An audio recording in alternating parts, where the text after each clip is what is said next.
It's Saturday, August 28th, and we're going to Glenn Beck's Restoring Honor Rally.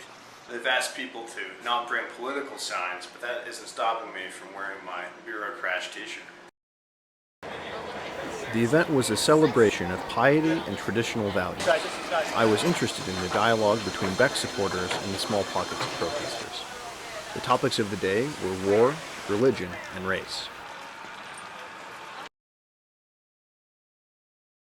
One of the reasons that I'm here this weekend is to join arms with other like-minded people that, are seeking divine inspiration on where we should take this nation and how we should appreciate it. So I'm very grateful to have been a veteran of the United States Navy.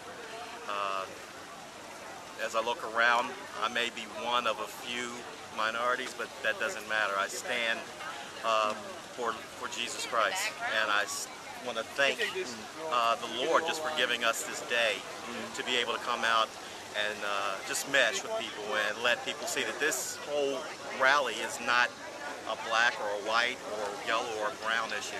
It's an issue of bringing our country back together as one. We are Americans, and that overshadows anything and everything else. Yeah. So many people, the way I see it, really don't care anymore. That it's just nice to share with people who still care. For a lot of people, this is about religion and everything. A lot of us are here. It's not about religion. It's just about honor. It's about respect for our country and values. But it's not really honoring people for some of us so much as just getting to be with other people who still think the same way. See, there you go. Marines turn sailors into scotch drinkers. Oh, listen at this. I was up to this weekend, heard about the rally on TV, and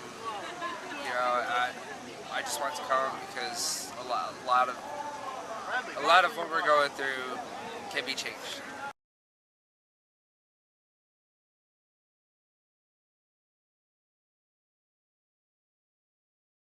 Well, I think that we as a nation have to completely change the way that we view government. I think that if we actually restored things back to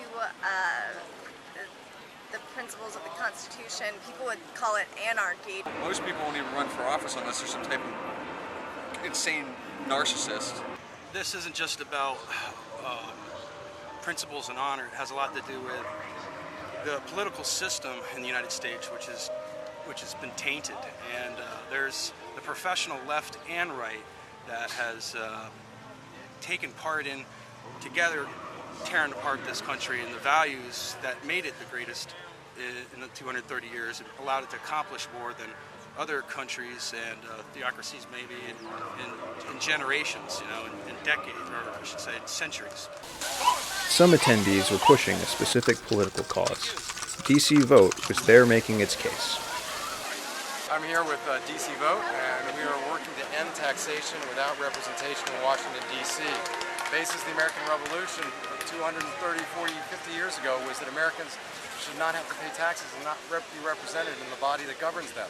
That is still true today in Washington. Districts, 600,000 Americans pay taxes, have to serve in foreign wars, die in wars, and they don't have to have somebody in Congress who gets to have a say in whether or not we should even go to war. That is un-American. Others were speaking out against the Beck rally. Some saw it as supportive of racial and religious intolerance. Others were concerned that it promoted unjust war. I think you need to go to root documents and say, well, if I agree with this constitutionalism, the one thing that the Constitution does hold and very explicitly states is sovereignty. The sovereign nation, the sovereign several states as it's declared, and the sovereign individual. So if you're a constitutionalist, first and foremost, your basic precept is sovereignist. However, with these wars or with this welfare state, that's all collectivism. That's all international. Oh, we're going to bomb a country because of a UN resolution. Hello. What about the U.S. Constitution? It requires a declaration. We're going to honor the UN Declaration and then stomp on the U.S. Constitution at the same time? That's collectivism. That's internationalism.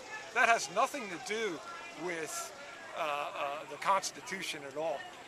Another aspect of the conversation that I feel deserves some examination is a tendency for people to talk past each other to such an extent that they attribute the opinions and actions of those who disagree with them to sinister motives.